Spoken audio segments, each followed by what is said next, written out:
The aim of the project was to investigate the implementation of a simple ant-like artificial intelligence and emergent behaviours that may arise as a result. Individual ants are not very intelligent. Their behaviour is relatively simple, but they are part of a far more complex system, a colony of ants. To control the ants' behaviours, I implemented a finite state machine. There are 6 states dictating how an ant behaves. Scouting, gathering and carrying are the most important. They determine what the ant can smell, what pheromones they secrete, and how to navigate. Scouting, the ants randomly wander around the map in search of food or trail pheromones. They are also secreting standard pheromones. Gathering, the ants has a chance to follow trail pheromones to possible sources of food. Carrying, the ant will navigate back to the nest carrying food, influenced by trail pheromones. The ant will also be secreting trail pheromones to reinforce the path back to the nest. The smell function is key to the emergent behaviours present in these ants. They search the pheromone grid around the position to determine the mean smell direction.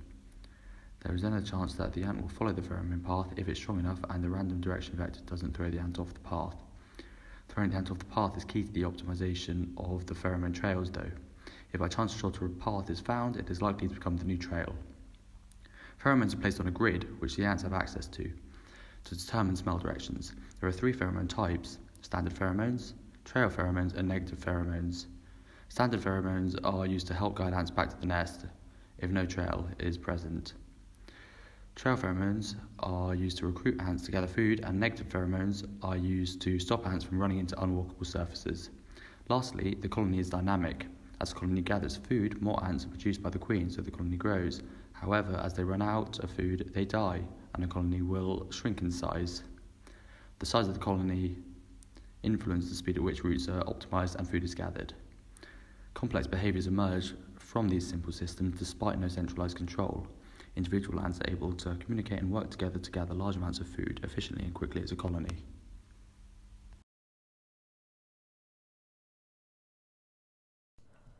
The purpose of this project was to create a relatively easy and straightforward solution for implementing aerodynamics behavior for rigid bodies in Unity. The original objective was to create an advanced, realistic simulation of those behaviors. The initial research led me to the computational fluid dynamics. I implemented a very simple airflow simulation in the prototype, but quickly realized that such solutions are out of scope. As a result, the scope of the project was scaled down to create a solution for generating lift and drag forces. The project is not entirely finished, but it features a functional aeroplane which is affected by aerodynamics and environmental factors such as temperature, pressure, and altitude. The main issue at the moment is that it doesn't correctly address the drag forces, as they are more complicated than lift. Therefore, you cannot experience stall effect yet. The plane featured in the solution was implemented in about 30 minutes without having any user instructions at that time, as it needs only dragging appropriate elements on different game objects. My recommendation for further work on the project would be to step away from the Unity built-in drag properties and implement proper air resistance algorithm which would consider all the drag factors.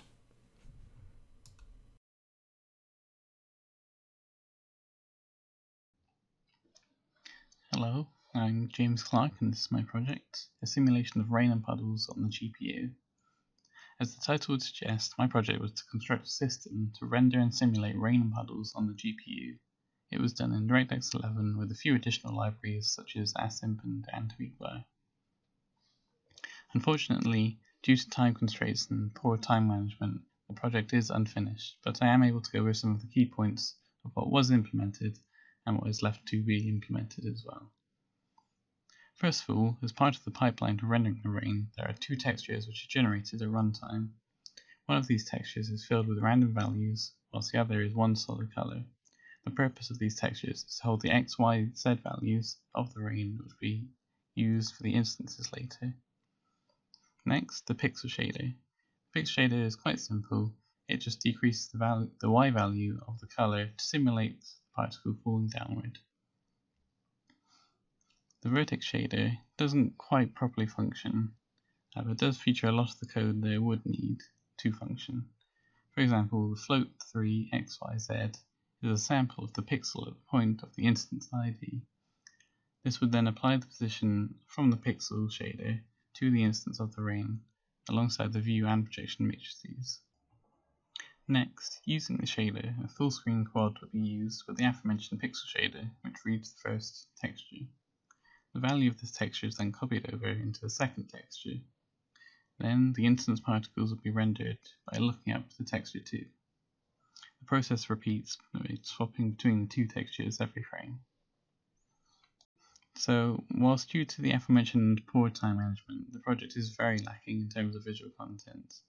A simple DIRECTX codebase was constructed, and much of the code needed to be implemented has been. It's just simply not finished yet.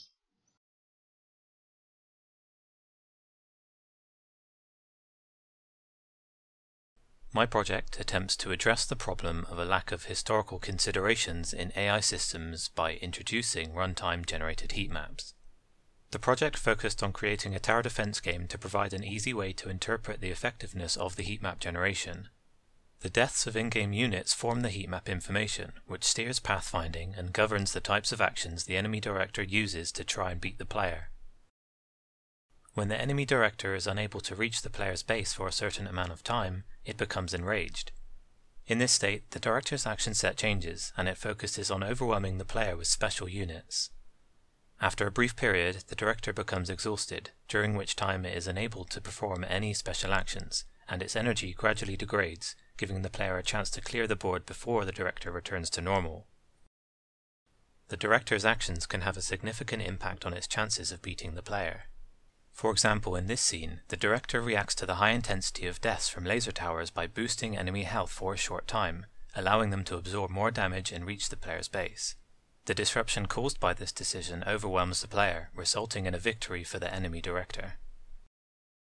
Similarly, in this scene, the director reacts to high losses from bullet towers by boosting enemy speed. This allows an enemy unit to pull out of harm's way and reach the player's base, ending the game. While the animations in the final project go some way towards visualizing the influence of the enemy director, there is still plenty of room to link the director to its actions through audio-visual cues. The director's list of actions could also be expanded, providing new ways for the AI to overcome the player's tactics based on heat map information. Another possible avenue to explore could be to provide the enemy units with some level of agency, as they currently possess no intelligence of their own in the final product. The aim of this project was to investigate automated level design techniques through the development of multiple prototypes. The sentence generator automates level design by defining sections of platformer game levels in 1 or 2 words. New sentences are procedurally generated using a parse tree. Not only does the sentence generator show the simplicity of automating level design, but by replacing the words with complex data seen in the poetry prototype, sentences can be transformed into playable levels. The hero's journey prototype automates level design through a parse tree and the narrative parts crossing the threshold and returning home, taken from the hero's journey structure. This prototype shows the ability for non-game specific media structures to be used as level design mechanics. It also shows the diversity of ways a parse tree can be used. The 3D level generator automates level design by learning from pre-designed levels using a Markov chain. The system generates a new permutation based on the learned data. This prototype shows the scrambling issue seen when learning and generating from tile-based levels. To solve this, the shapes prototype was developed which handles features as a whole rather than individual tiles. Influenced by the Markov number generator, the heights and deltas prototype automates level design by learning from either the height position or the change in height position. This prototype learns from 5 100 tile long pre-made levels. It uses backtracking to help determine what to generate and keeps continuity between permutations. This leads to uninteresting levels when a high backtracking is used, amongst other issues. This project has looked at interesting solutions to automating level design, and drawn inspiration from different related research projects and non-game forms of media. Each prototype has shown a balance of positive and negative aspects of design. I hope this research project will help to inspire others with similar projects in the future.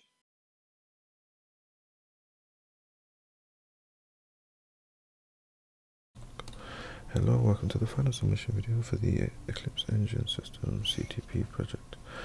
The aim of this project was to create a system that allowed users to generate procedurally created planets. These planets would then be acted upon and influenced by conditions within their specific solar environments. Go ahead and jump in. I've upgraded the system to also allow for the creation of randomly created universes. These universes are comprised of galaxies, stars, planets, and even moons. So if I just go ahead and enter in random variables here, age of universe in billions of years to 14, and gravitational constant modifier to 1. This is the first of two modes you can see here, which is the universe exploration mode, in which you can fly around, visit different star systems, and explore the planets within them. Here's a group of planets you can see here. If I go ahead and click on one of these planets, you can see it brings up a stats panel. Each planet's stats are different and based on real world astrophysics principles, meaning that no two planets are the same. You can also see this planet has moons orbiting it as well. If you go ahead and click the visit button, it will take you to the second mode of the system, which is the planet surface exploration mode. In this mode you can basically just run around, explore the planet surface that's been generated by the software. You can also place and remove blocks. These blocks are then edited and saved for the player to come back and visit at a later date. You can also see the skybox is quite dark. This is based on the most prevalent element in its atmosphere. In this case it's CO2, which you can see in the panel on the right hand side. And then if you go ahead and click return to universe, you can continue to explore the universe created.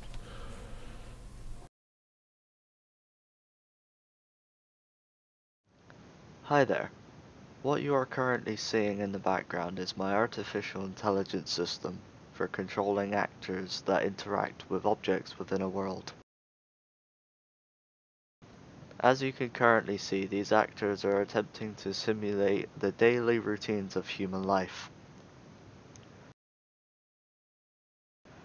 The actor's behavior is based upon a finite state machine and their current needs.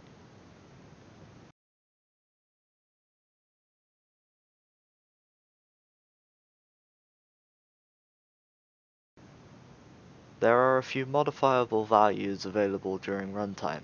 These variables are time mult. This multiplies the speed at which the 24-hour clock goes up by. And delta mult. This increases the timescale that Unity uses.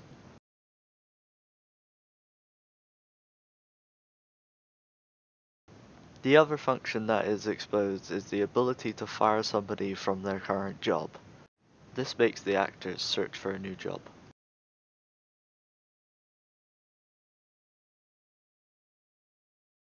This system is capable of adapting to a changing world and will not be hindered by simple issues, such as required buildings not being in the current world.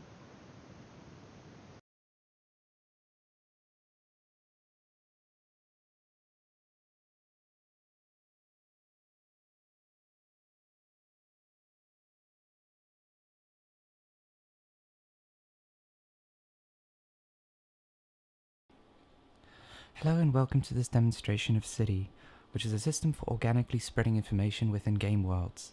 City has been designed from the ground up to solve the problem of information in games being perfect, instantaneous, and predictable. I've achieved this by creating an agent-based system that tends to spread information within known groupings. The agents within the system will not spread information outside of their groups, but due to the way groups tend to overlap with each other, information eventually does disseminate throughout the population. The simulation features two different kinds of agents, laymen and experts. Both laymen and expert agents tend to spread information in more or less the same way. However, laymen will tend to spread information that is more distorted and less accurate than the information spread by experts. Experts will also tend to correct laymen to make sure that the information that they are carrying is correct. What this creates is a system where, at the beginning, all the information tends to be very, very distorted, broken, and not very accurate. But over time, as the experts move through the crowd and correct the information that has been spread, the information will tend to become a lot more ordered, and will tend towards an average of about 70 to 80% accuracy. In the simulation that's currently running, you can see the correctness value currently ticking up in the left-hand side corner. This is a measure of the overall correctness of the population in terms of their perception of the information. This is done by measuring against a central database of all known information within the game world. As you can see, the color of the agents is changing with time. This is another way of measuring how correct each agent is in the system. As you can see, it starts off with almost all the agents being quite a deep shade of red or yellow, and with time they slowly change to become more and more blue, and they get brighter and brighter. The brightness denotes how much information each of them is holding, and the color denotes how correct or incorrect they are about the information they're holding. This would be particularly useful in games like Skyrim and various other RPGs, where a lot of players feel a slight disconnect with the way information tends to be handled. Over time, as the player does more things within the game world and the information spreads out further, they may find themselves arriving in new areas of the map where their reputation has preceded them to some extent.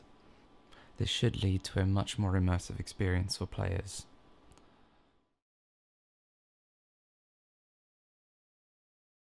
The ecological system I've implemented within DirectX.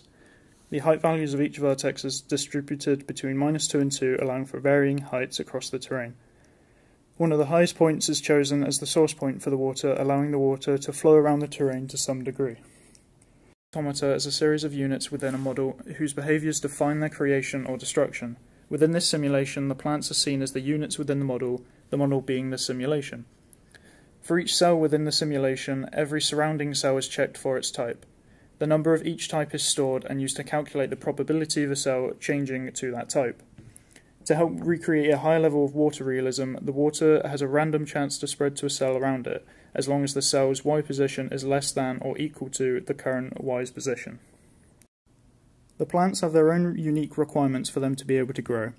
These requirements include the cell type that they must grow on, the minimum and maximum level of water required for them to continue to grow, and a base fitness.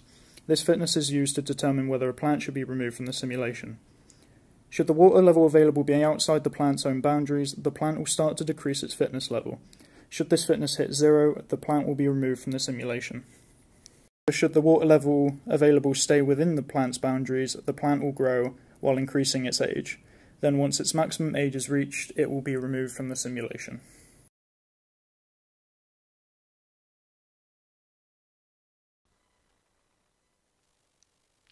This project has been developed to allow me to explore procedural generation and artificial intelligence in greater detail. The aim was to create a procedurally generated city through code, along with some form of artificially intelligent traffic.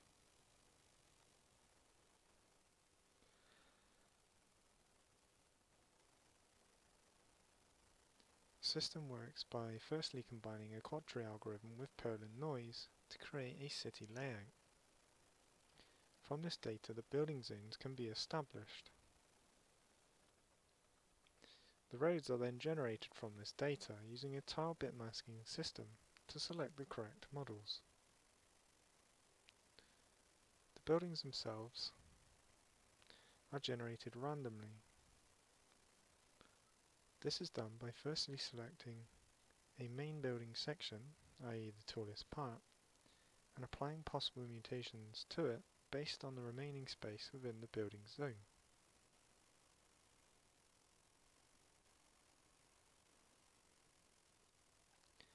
The simulation also features an artificially intelligent traffic system with vehicles responding to traffic and traffic lights accordingly. The simulation also features several options to aid diversity when creating new buildings or cities, such as city size and a noise variable.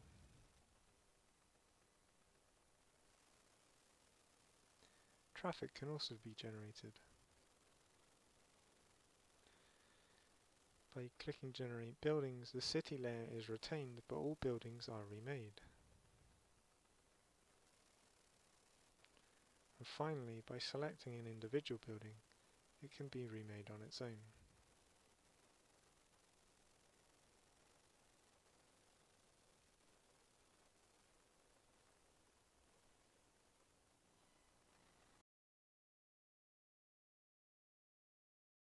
Hello and welcome to the video that showcases the final outcome of my project. My initial proposal was to create a system that would generate caverns using fluid simulations from marching cubes terrain. However, due to discovered technical limitations detailed in my report, the final outcome has been moved into a procedural voxel terrain generation system using marching cubes. One of the landscapes that the system can generate is currently being shown. The system creates a terrain using the marching cubes algorithm. It then connects the vertices together to eliminate any gaps, then uses this terrain to generate the river, hills, and landscape. Every time the project is launched, the user is presented with a flat terrain, with the river slowly being formed. The river is formed by rotating the grid cells based off the strength of the terrain, move left or right within boundaries to create a more realistic looking formation. The terrain is formed by giving the grid sections that were not formed into the river random impulses of movement a select number of times. This can be impulses of either X, Y, or Z, incrementation or decrementation. Once the landscape has been shaped, the hills are formed. This is done by randomly selecting sections of the terrain that isn't part of the river to have additional movements acted on them, with a stronger focus on the Y position to cause them to grow larger than surrounding terrain.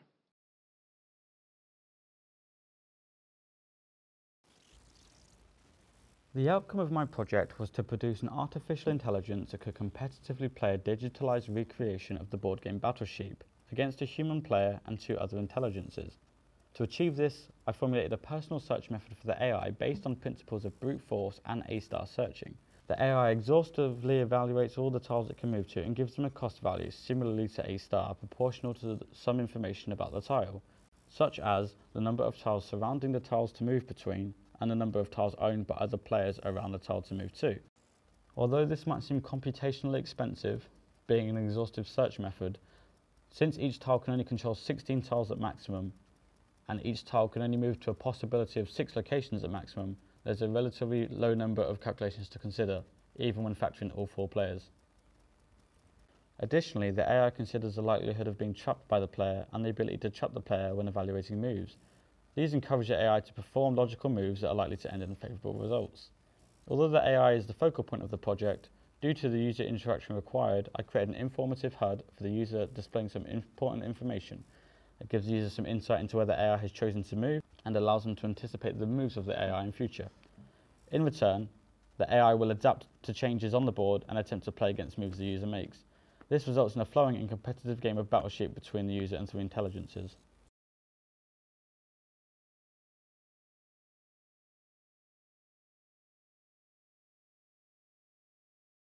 Hello, my name's Chris and this is my final dissertation video. So I've been working on a network API intended for games development purely. So this comes with 4 main systems: sockets, packets, lobbies, and a lobby manager. Each of these systems are fundamental to how I want the system to work overall. The sockets are in charge of basically handling the connections and disconnections between the client and servers, and also handling sending packets across the network, but I'll cover that more later on. The packet itself is a container for vectors of each different data type, so as you stream in different values that you want to send across the network, it will add it onto these lists, which later on is then deconstructed so it can be sent across the network by the socket, which you can see a small example of a function that does that here, where it gets the length of it, sends that across so the receiving socket knows how many to expect to loop through it, and then it sends each bit of data rather than sending it as a collective. So the next 2 parts is the lobby and lobby manager system. These 2 come hand in hand as the lobby manager helps manage all the different lobbies that the user could create, whoever's developing the game on it. So this is more focused on being easier for game developers. So the update function that exists within the lobby can be assigned via a function pointer by setting it through this function here, and then the lobby manager's update goes through all of the lobby's updates, and each lobby has its own list of clients that it refers to, so it updates specifically based on those clients rather than updating for every single client in the system. There are more complex systems I would like to get in there, such as encryption and NAT punch-through, but these were left out purely because of complexity and time that I had left for myself to do these was not enough, so I decided to focus that time more on refining the systems, but I'm very happy with the project and how it ended up, and I will continue to work on this. Thank you very much.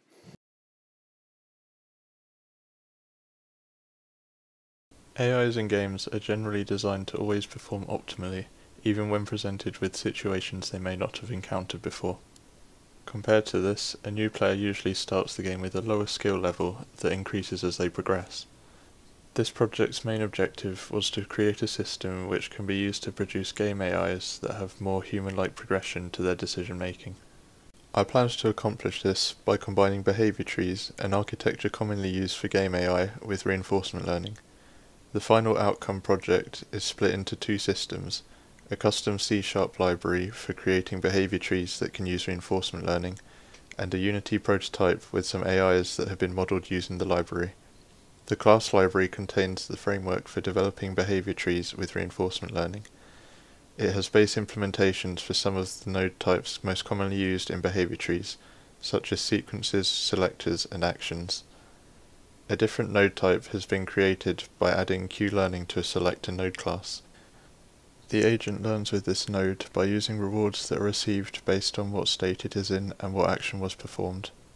The agent will be either more or less likely to choose that action in the future depending on whether the reward it received was positive or negative. This node can also add new actions from an action pool and reject low-scoring ones. However, the types of actions it can add are very limited since most of them only work under conditions that need to be specifically accounted for. The Unity project has two scenes. The first scene runs a basic NPC that moves between three groups of enemies. This agent attacks the enemies and learns which attacks to use based on the resistances shown. The second scene includes the player and has an NPC that was designed to learn when to attack, retreat, and heal itself when in combat. The behaviors for this AI are still incomplete due to the large number of state action pairs that I needed to account for. From my results, I believe that it would be possible to use reinforcement learning with behavior trees to produce somewhat more realistic game AIs. However, the number of state action pairs to make rewards for grows rapidly with complexity, which will limit which behaviors this system can feasibly be applied to. The goal of this project was to create a racetrack in 3D space that was drivable and challenging to play. While not necessary, I chose to use data from real Formula 1 racetracks as the basis of this project, as this idea could be taken further to use real-world data for many different applications, such as generating 3D worlds from the data gathered on the internet. Feeding in data to a Markov chain model so that it could learn what a Formula 1 racetrack is, it then uses this data to create its own version of a Formula 1 racetrack and spawn that into 3D space. The desired way to spawn the track pieces was using Bezier curve splines and mesh extrusion. However, this wasn't possible due to its complexity and lack of understanding in the math surrounding it, so instead if statements were used, which caused problems such as the orientation and positioning of the racetrack pieces being completely wrong. Of course, just creating a racetrack on its own isn't very appealing, so some form of terrain was needed. I chose the Perlin noise algorithm as the basis for this terrain, as it gave a lifelike terrain structure. The desired implementation for this was slightly off again, as there was a lack of understanding of the underlying components to create the Perlin noise terrain, such as being made of a tile-like grid. This project has the basis for functions that could be developed to create useful tools that generate 3D content from data available to anyone online, such as having some 3D terrain loaded into the project, then having a racetrack being spawned laying over the terrain in such a way that resembles real Formula 1 racetracks, with the racetrack spawning differently based on what terrain was imported. Regretfully, I've been unable to fully realize the engine aspect of my project, as I couldn't find a suitable application to build the user interface with. The ones I did find were either difficult to install or incompatible with the project's framework. Due to this complication, along with time constraints, I've been focused on refining and fleshing out the game aspect of the project over the last few weeks. While it doesn't look like it's changed that much since the prototype, I have added several new features. The exits now have code names to differentiate them, and from each other so that multiple exits can head the same direction without causing problems. Additionally, the player can now collect items and use them on certain objects in a number of ways to solve prototypical puzzles to earn rewards. Whenever an item is collected or a reward is earned, a number within the table changes to indicate that a change that they have been collected or earned, and this function is carried out through a SQLite update function. That being said, I'm still not entirely satisfied with how the project turned out. Most of the problems that were present in the prototype haven't been addressed and new ones have been encountered.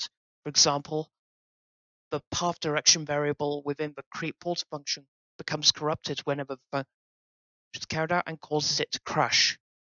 I feel it's safe to say that the project has failed to achieve the goals I set at its inception, and I am truly sorry with how this turned out. I hope this doesn't affect my grades.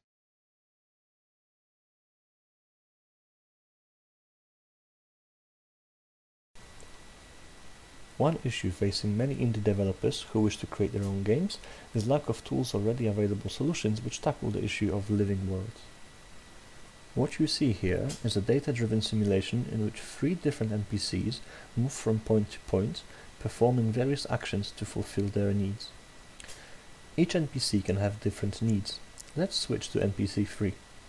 He has 3 different needs assigned to him: drinking, eating, and sleeping. Once the need reaches a certain threshold, the NPC will attempt to locate a node where this need can be fulfilled. Furthermore, if more than one need needs to be fulfilled, they will begin to queue. You can see the current queue list on the top right. If the need cannot be fulfilled because all nodes are currently in use, or because they simply don't exist, the NPC will shuffle the queue and attempt to fulfill another need first. NPCs change color because that's how scripted actions affect them. Each need is fulfilled by the NPC performing a certain action. To give this context, fulfilling food, for example, could be done by using a fridge or eating a burger. Depending on the node the NPC chooses to stand on, it will perform a different action to fulfill its need. Everything content designers need for making the simulation work is situated in the data folder. It's all loaded dynamically on scene start. Needs, NPCs and actions are all saved as XML files, and their scripts are very short. Action files contain additional information. For demo purposes, it's a simple color value they assign their NPC when it performs said action. However, this could just as easily be, for example, an animation.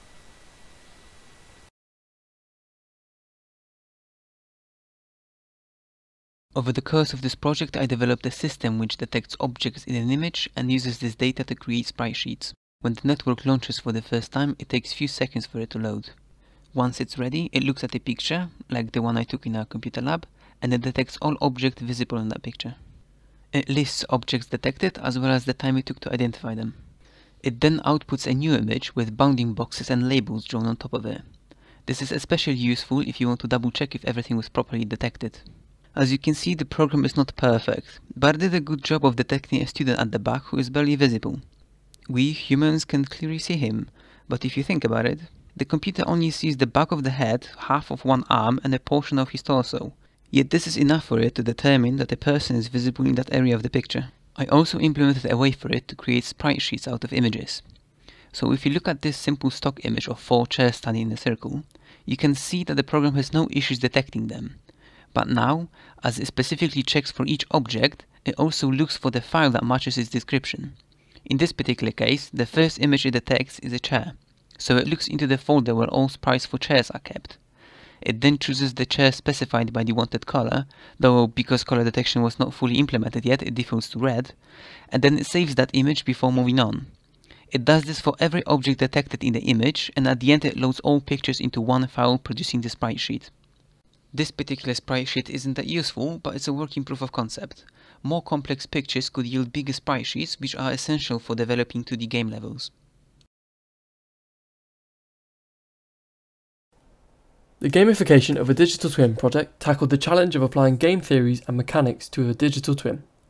A digital twin has three fundamental features: a physical product in real space, a virtual product in virtual space, and the connections of data and information that ties them together.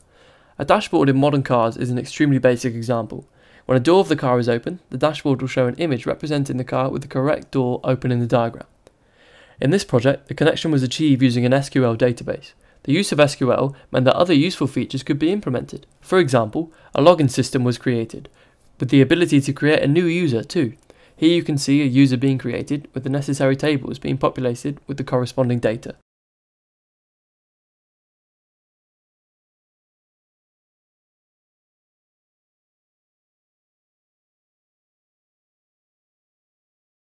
Once a user has logged in, they are able to begin a workflow on the digital twin.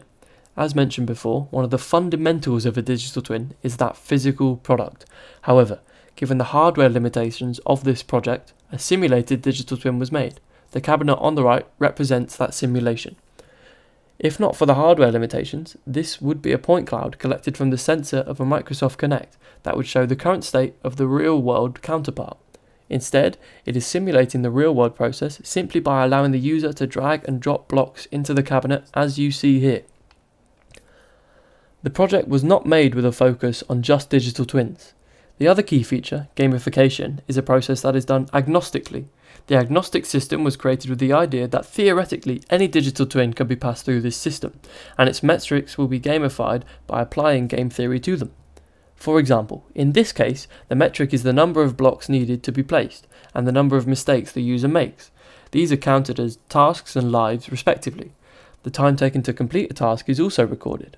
Once the process is complete, the accuracy of completion is calculated and then divided by the time to create a final score. In order to take the gamification further, this score is counted as experience, allowing users to level up and unlock new workflows. The data captured by this system can also be represented in a leaderboard, allowing for friendly competition between users. The user is also able to sort the leaderboard and select how much or how little data they want to see. The concept of gamifying digital twins is new, if not unresearched, so to do it agnostically was a difficult task. The current system is by no means complete. More mechanics could be implemented, such as achievements, and the complexity of the system could be increased using discrete event simulation to create challenges and give star ratings to users' tasks. The project does certainly not end here, and research into gamification will continue. I'm Harry McAlpine, and this is the demo video for the DirectX-based Grayscale reaction-diffusion system. The following systems have been implemented or attempted: a CPU-based grid system, a GPU-based pixel shader, incomplete however, and a terrain generator. At the top of the screen there is a grid of red cells. This is the CPU implementation of the Grayscale system. Whenever a user clicks on the screen, an appropriate pixel will change colour. For the system, red pixels have a higher DU value than the green do, and the green have a higher DV value than the red. Observable in this code snippet is the reaction occurring between two colours. After the seeding of a new green pixel, the surrounding reds will attempt to feed on it, producing a higher DV value than the red's current. As this happens, however, the green will die, and its DV value will reduce as its DU value increases. This effect causes diffusion across multiple cells, showing a pattern. The large line-based terrain object is generated through the texture on the top right of the screen. Using the current value of each pixel for each vertex is y-axis. Each of these vertices can be updated during runtime by the reallocating of the vertex array and using the map-unmap functionality. AntTweakBar has also been implemented for easy use of the UI and for changing the values of the kill and feed rates for the CPU diffusion system. What wasn't implemented, however, was the pixel shader for the GPU-based solution. This is due to a lack of understanding surrounding the low-level API and shading. Should it have been implemented, it would have drastically fixed the issues that the system currently has, such as the drastically low frame rate.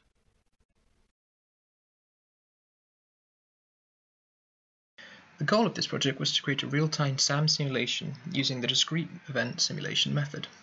This is achieved by generating several thousand particles. Each of these particles use instancing.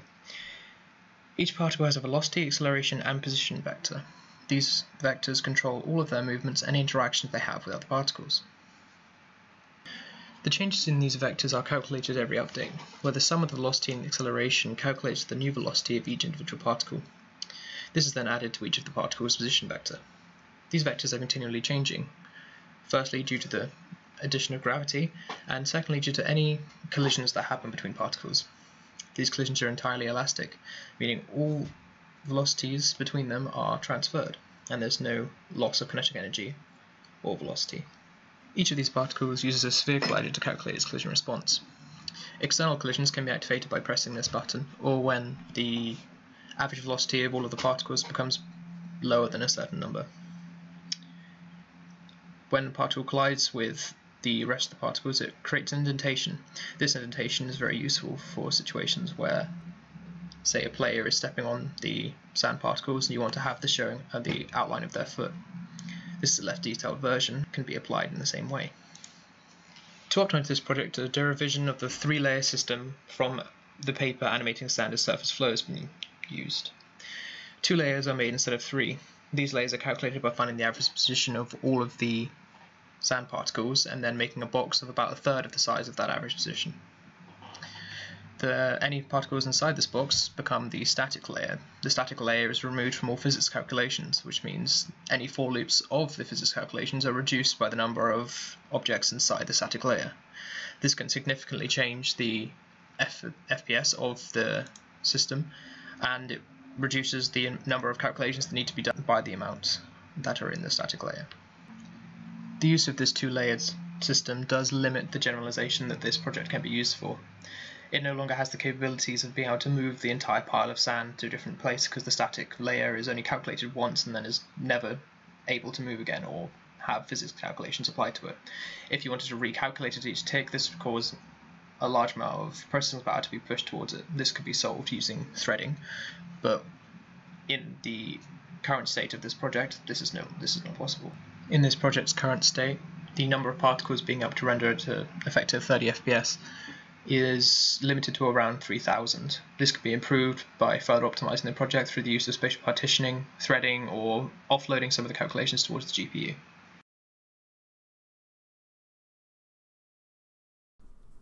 For my dissertation, I produced an input system which used Twitch user commands to play a short game. A list of commands is set and then entered into the Twitch chat box, depending on what the viewer wants to do in the game. These commands are read by the input system and then translated into controls for the game. In this case, a game of Hangman is created, and whenever a viewer types in !letter, the system will read it and check the letter against the hidden word. This system uses the .NET framework to connect the input system client to the Twitch servers.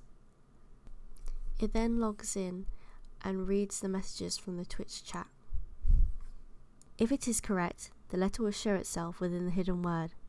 If not, the hangman will lose a limb, just like in the traditional hangman game. After a number of designs, a questionnaire was distributed amongst peers, and eventually the feedback received resulted in this clean Blackboard theme for the game. Currently, the project is still not finished, but it is playable and usable.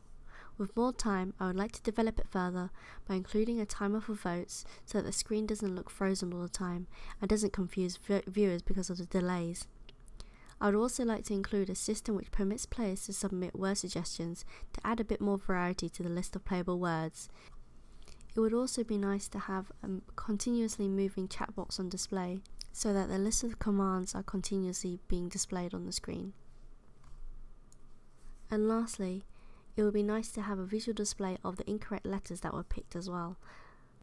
This way the viewers can see what letters have already been chosen and which ones have been correct. I'll be further developing this project so that the Hangman game is fully integrated with Twitch.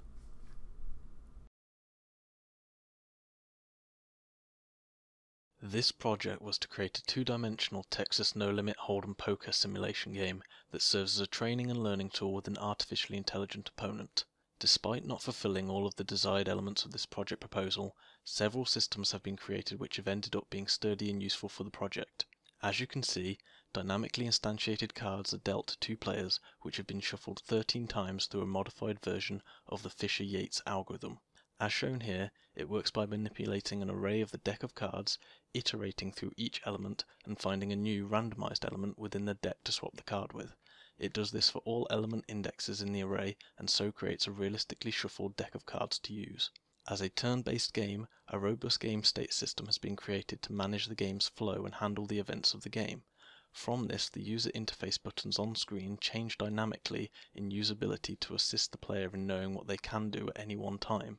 Additionally, there are helpful indicators of each player's stack size, the size of the pot during play, and a pot odd indicator, which all help the player to learn more about how to play the game better. The pot odd indicator works by calculating the entire sum of money that has been played in the current round and gives the players the calculated ratio of money that they can win by calling. As you can see the state of play progressing through this hand, sadly you'll notice that the AI opponent was not implemented into this current build due to a mismanagement of time for the deadline and an over-ambition of technical requirements to integrate such a system as well as all the others. For the purposes of this build, I have overcome this by allowing both roles to be played by the user to simulate playing through hands of the game, and the core game loop of the game can be run over and over.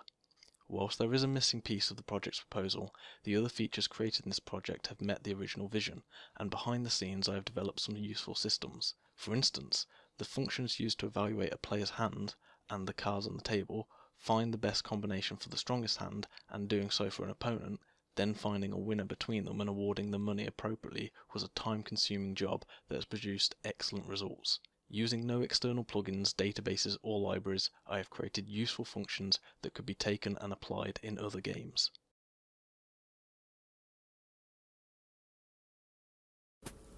The aim of my project was to create an environment where the user will be able to observe the act of granular dynamics and have complete control over the granules which are created, as well as their attributes. The user interface on the left side gives the user information about the simulation, as well as a multitude of options to edit the granules that they will create, as well as a few options which affect the entire environment. Particles are physics-based and will obey the conservation of momentum and will slow down while on the floor, if so desired by the user. All attributes are independent, so any combination is possible.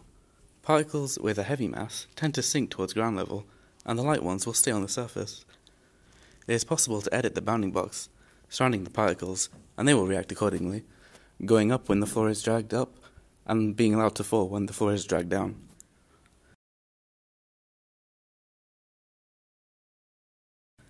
It is possible to create up to 100 particles at a single time, all of the same attributes. Some notable interactions include giving zero mass to an object. It will cause the object to bounce indefinitely until it hits the floor. Another interaction is to create a floor of extremely light tiles and allowing one large heavy tile to drop, displacing many of them.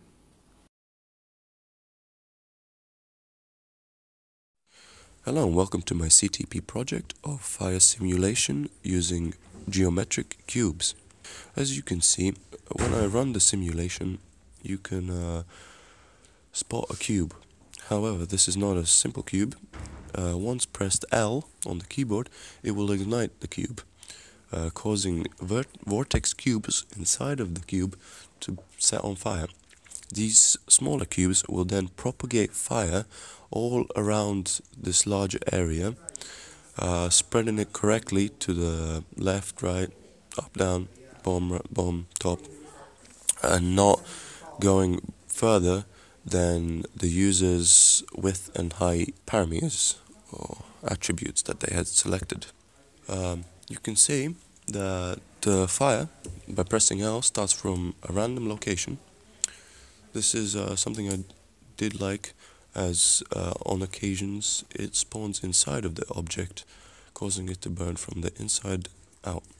Another feature that you can have while in the debugging mode is to be able to see the wireframes of each of these geometric cubes. So here with the wireframe, you can clearly see through the object itself, and once I press L here instead, you can more clearly see the vortex cube that was selected to be on fire, spreading its propagation further on. Another feature that you might have noticed is that it doesn't spread evenly.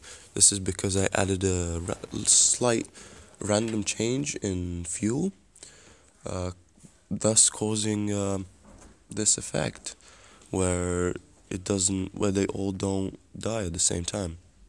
And the last little thing I want to show you was when you hold L, you can create some very cool looking magma cubes, I could say. So, thank you.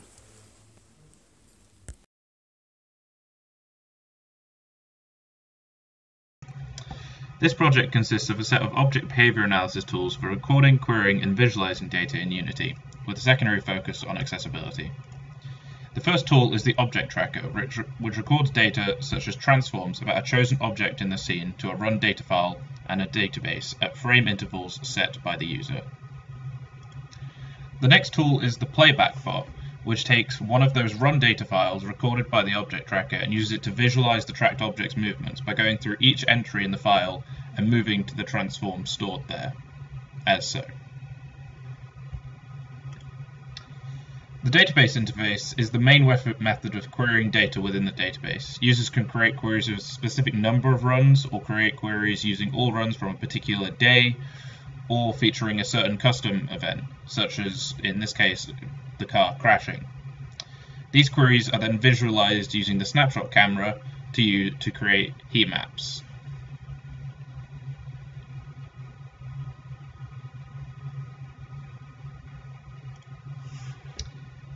The custom event script is attached to the tracked object and allows the object to create entries in the run data file and database when certain events occur, such as collisions or the object's destruction. These are turned on with a boolean, and then the user enters what they want to be entered as the custom event. The snapshot camera is used by the database interface to create the heat maps by taking a snapshot of its current field of view on command and saving that snapshot to a PNG file. This will usually be done once the map is populated with lights and based on the user's query. In this example screenshot, it shows a number of runs with the darker red mark showing where the car's been in a lot of runs, which is the start point, and the green mark showing events such as, in this case, crashing.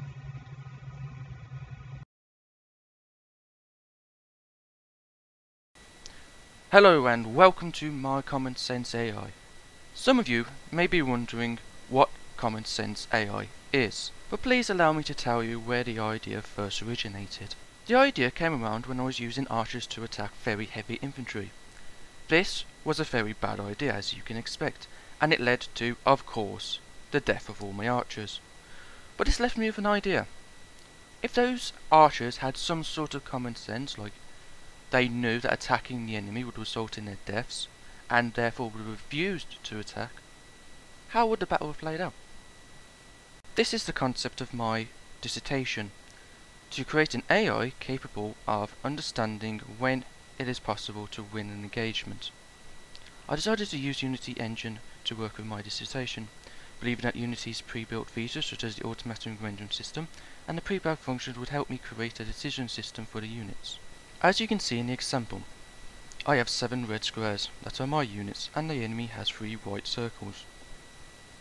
If I order a single red square to attack the 3 circles, it will refuse to do so because it will result in its death.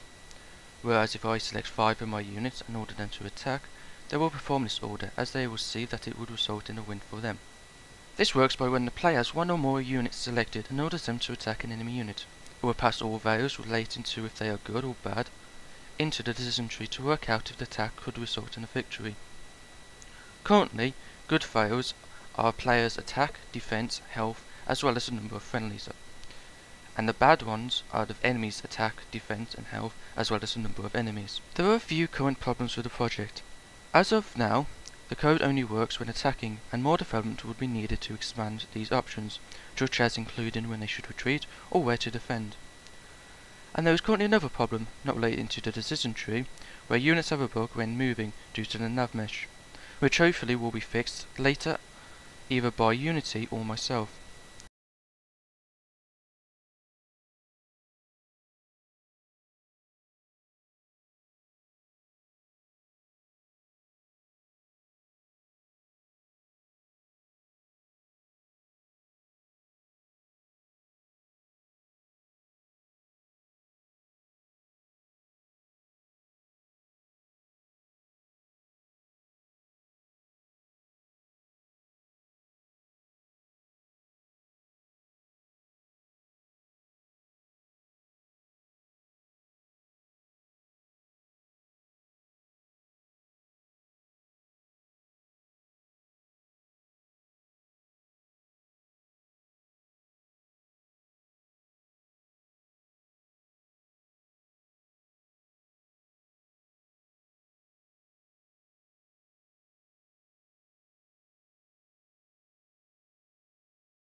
Hello, this is Ellie Richards for my CTP project, Procedural Trees using Environmental Variables.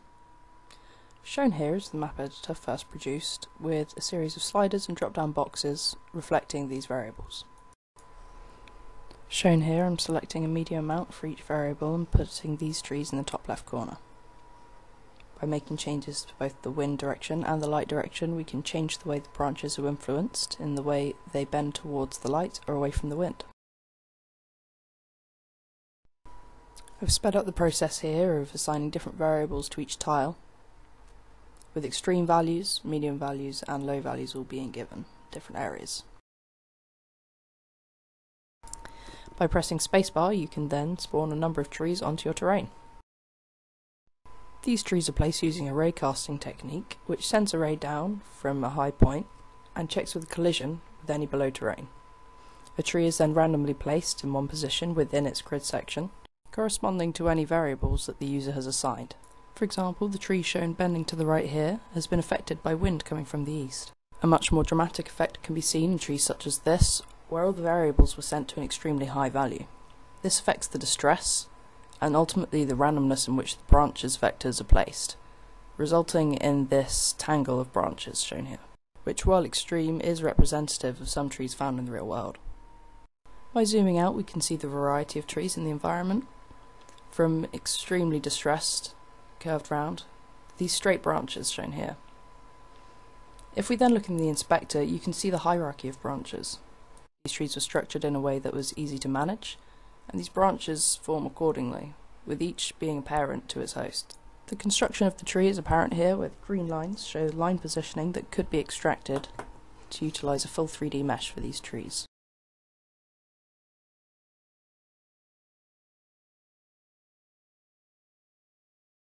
Today I will present the current state of my dissertation project, a node-based tool for exploring possibilities in narrative through visual plot generation. This tool is built to act as a narrative aid for use by writers to help them explore the possibilities of their story without the need for them to consider every possibility. It works by allowing a writer to input the initial state of their narrative world, including the locations, actors, and items within it, along with goals for their characters to meet. The system takes these inputs and plans a series of actions that the characters can take to get them to their desired goal. I have developed my own bespoke planning system, which takes advantage of having distinct objects to represent locations, actors, and items. This allows for each type of object to have its own unique attributes, which can then be directly factored into the actions that can be taken. The demo produced for this final prototype is inspired by the 2016 film Passengers. Since the film has a very unique premise and only a handful of characters and locations, it felt like a good fit for demonstrating the narrative exploration possible with this tool. The scenario presented focuses on a single scene within the film, where one character, Aurora, attacks another character, Jim, for lying to her.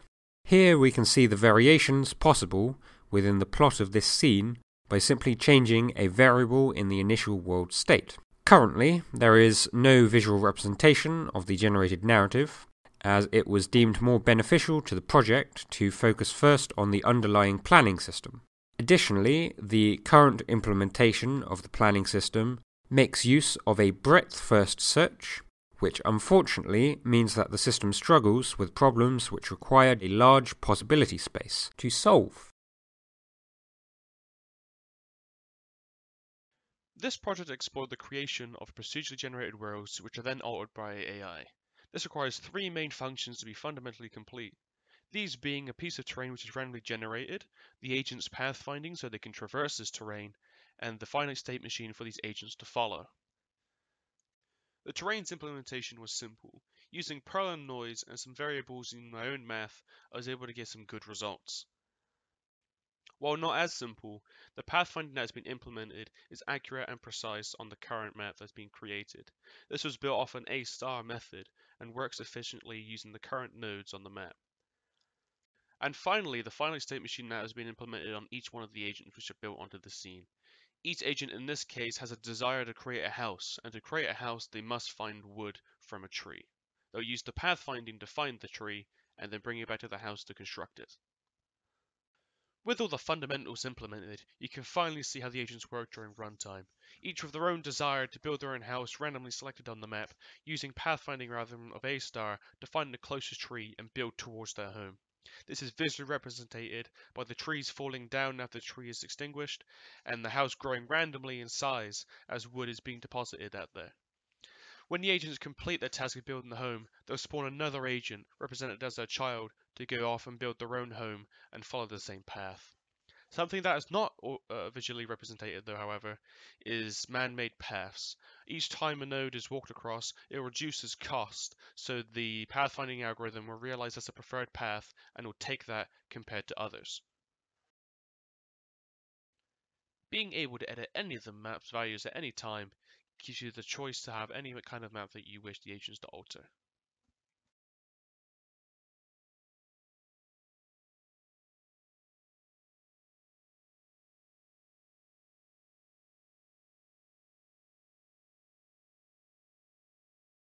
And finally, when you've created a map which you do prefer, you can export it and use it later on in other game engines.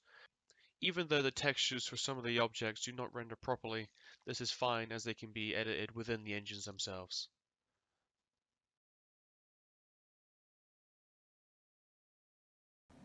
Hello, and welcome to my creative technology project.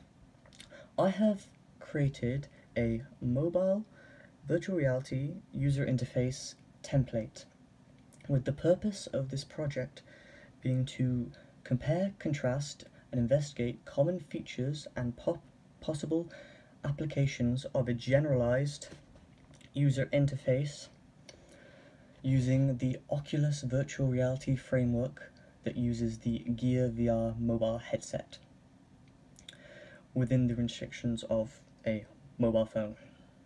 The generalization of a user interface is the creation of a baseline template with the ideal, efficient and navigable user interface that uses an ergonomic design based on the cognitive walkthrough test, so that everything is within the user's obvious choices.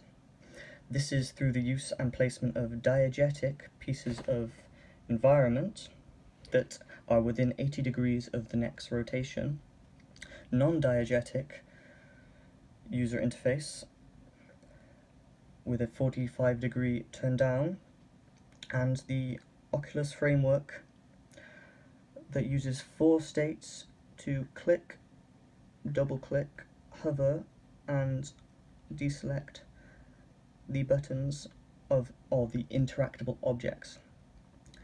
Here is an example of the increment of an R value, a green value, double-click to decrement. Oops.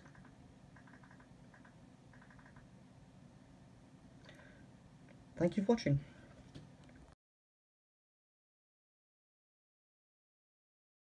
When we think of good AI, some of us may think back to the Halo franchise, and this is for good reason. Many of them did extensive research into behavior and structure of AI systems. This project has explored the implementation of an artificial intelligence system. Like the artificial intelligence in Halo, this system uses a cooperative-based behavior tree approach implemented in Unreal C++. In order for the AI to be able to competently traverse the level, an A-star pathfinding algorithm was implemented. As well as being computationally cheaper than Unreal's built-in pathfinding system, this system also includes additional features, such as jumping to get onto higher ledges and dynamic pathfinding, where the AI can check the path ahead for new obstacles and redirect its path around them.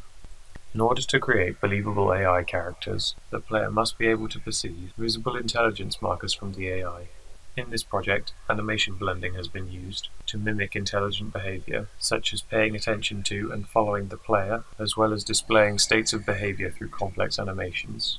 These states are determined by a behavior tree. The behavior tree system takes perception and variables from the world scene and uses them to interact with other AI characters and players. The behavior tree system is set up to cooperate with other AIs. This makes the AI more believable, as multiple AI can display separate behaviors, even though they run off the same logic tree.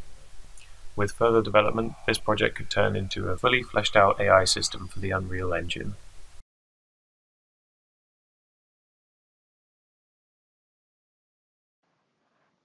This project tests the effectiveness of a new artificial intelligence implementation method.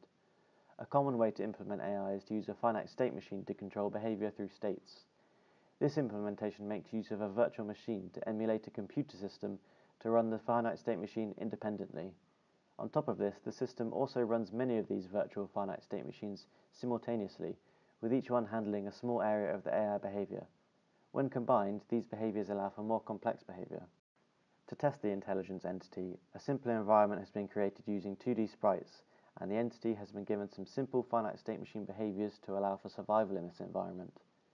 In this environment, the AI has been given a name for clarity and is surrounded by food, lakes, and enemies. Statistic bars are also shown to track the AI's health, hunger, and thirst statistics. Some of the simple behaviors being run include movement, searching for food, and enemy avoidance. Despite the state machines only controlling small areas of behavior, running them all simultaneously gives the intelligence entity the ability to survive in the environment. The solution is built using theories such as subsumption architecture and the actor model, and successfully applies these to display complex behavior. As seen in this simple visualization, with some further work, the system could be applied to objects within game engines to simulate complex artificial behavior, but could also be applied to many other areas of study. Due to the nature of virtual machines, the behavior pipeline from writing the finite state machines using operation instructions to the execution of the behavior is currently overly complex and requires some streamlining. Additional work could also be carried out to allow for the multi-threading of the virtual machines to allow for truly simultaneous calculations. Finally, additional areas of further work could include models such as the tiered finite state machine and communicative machines. Fluid simulations have been around for a very long time, with their algorithms based on equations developed in 1822. They are a staple in the visual effects industry, being used for anything from water to explosions. Although capable of simulating dynamic interactions, their usage in games is severely limited, with the game Dark Void being one of the few games to actually attempt it. FSVE is a project exploring the uses and limitations of fluid simulated effects in game environments. At the core of FSVE is a modular GPU accelerated fluid simulation framework based on Josh Stam's real-time fluid solver. In this example, the fluid has been specialized to simulate smoke by including an additional buoyancy module. The smoke's density and temperature is added to the simulation through the use of emitters. The buoyancy, weight and density dissipation of the smoke can all be altered, as well as the fluid's inherent properties of viscosity and temperature dissipation, allowing for control over the simulation. The framework also supports dynamic collisions with objects to help add another level of interaction. Containers are also supported, allowing for the trapping of fluid. Simulations are rendered in a fragment shader by ray-marching with 3D texture output. The volume can be tinted using a gradient controlled by either height or density. FSVE started out as a project focused on producing explosions using a particle suspension technique. The aim was to try and develop a better rendering solution by voxelizing the particles into a 3D texture for ray marching. This demonstration shows a custom GPU particle simulation injecting 600,000 particles into a fluid. The particles act as a fuel for the explosion, contributing heat and divergence to the fluid whilst burning their own masses. My research found the rendering technique to be viable, however the simulation itself was inconsistent and difficult to control due to its dependence on randomization and the input parameters. This is a flaw shared by prior works implementing this technique. As an optimization, each fluid can be instanced multiple times for use throughout a level. To allow instances to receive dynamic interactions, FSVE features a streaming system that sets the closest instance as the simulation space. Using the optimizations, the fluid was stress tested in the game War Pigeon. With instancing, the simulation did not impact performance massively, still reaching an acceptable frame rate.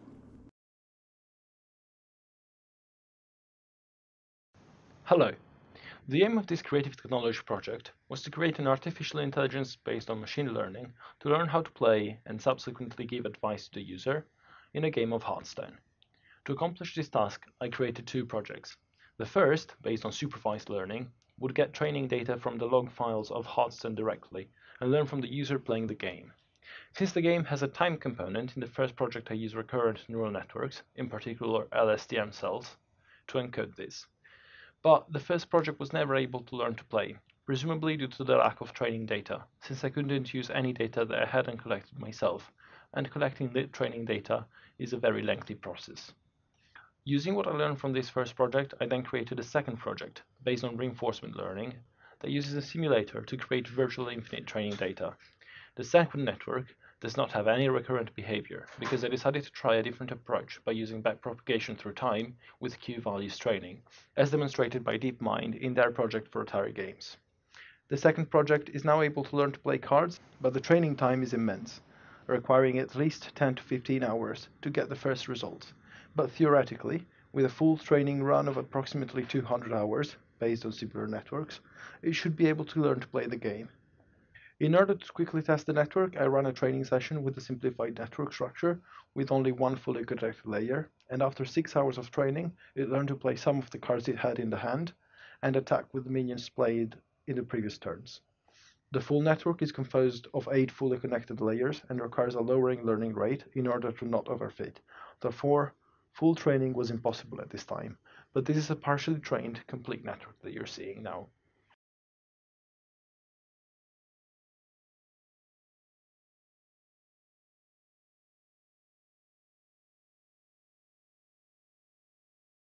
This is ShopVR. This is a project focused on creating accessibility in the shopping experience in virtual reality. So, the first thing to do is to keep things simple. So you'll see we have a long row of shelves, as opposed to your traditional supermarket layout of having aisles and aisles and aisles and aisles. This was to keep things easy for navigation. So if I wanted to go to, say, the fruit and veg section, I see fruit and veg, I don't have to navigate round and round, spend ages, and then I just look at the map table, and I teleport there. press the button, teleport there. It's nice and easy, so I can see where I've been, where I want to go. It just keeps things nice and easy. In addition to keeping things simple that way, how to keep controls simple. So there's only two prominent buttons, the index trigger and the middle finger trigger, which is known as the grip trigger. The grip trigger creates a pointer, which you can point to objects, and then you press the main trigger to grab. And you can do that. So it was just to use the most prominent buttons on the controller rather than the top ones, which can get confusing as to which is which. You know, especially if your user is older and doesn't understand controllers that well. It's just easier to use the ones where your fingers naturally rest. Also, as you saw, the pointer was the next step, because obviously it can get quite physical and exhausting walking around the shop. So it's just easier if you could say, oh, I want that item there, and then grab it. Also wanted to make sure the shopping experience was quite realistic as possible compared to a normal supermarket, so that is why there is shelves, and you say, oh, you can see the pricing above it. Bread, $1.29, add that to cart, your item count goes up. You also have your total. In addition to that, you do have the teleportation table, as you've seen a few times now. So the reason I've done this is because rather than having a pointer to teleport around, which is common in most games, it was easier to say, because that can get disorientating, because you don't always know which way you're going to face when you teleport by pointing. You can assume you're going to face that way, but sometimes you don't. It's just easier if you can say, hey, I want to go to the tin section. I mean, more in here. So let's say I want to go to the health and beauty section. There, I can get my shampoo, put it in the car. It's simpler that way, rather than saying, oh, I want to go to Darius over there. You have to reach, just press Dairy. That about sums everything up. Thank you. Hello, my name is Curtis Wiseman, and this is my Creative Technologies project showcasing automated art style replication through experimental machine learning methods. Translating the aesthetics and stylistic quirks of traditional 2D drawings and animation into 3D animation is very difficult. Many game studios and film studios alike have attempted it, to varying degrees of success. One consistent through line, however, is how much time and effort goes into accomplishing the transitions seamlessly. The aim of this project was to bridge the gap with machine learning, to produce an algorithm that can create shaders that, when used to render 3D models, would emulate a 2D art style given to the algorithm by a film or game developer.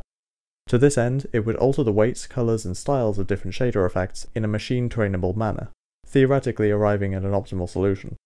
The implementation I used was a hybrid of a genetic algorithm and a generative adversarial network, or GAN for short. A GAN is a type of algorithm designed to generate convincing images that resemble a set of input images. In this case, the generator section was replaced by a genetic algorithm that optimizes shader parameters as a collection of float values. The biggest challenge was combining these two approaches in a compatible manner, as well as learning the ins and outs of the Python scripting language. The outcome of this work is a functional machine learning program that converges on a solution. Unfortunately, it's unclear whether or not that solution is optimal. The shaders being manipulated are too simplistic to really tell. Given more complex starting shaders and plenty of time to train, it would be easier to see if the machine will converge on a desirable outcome. The theory behind this practice is sound, and exciting for the future of machine learning possibilities. Essentially, it is a machine that uses quantitative inputs to produce qualitative outputs. It uses easily defined scientific building blocks to replicate artistic vision. This combination of different machine learning types can make something much greater than the sum of its parts.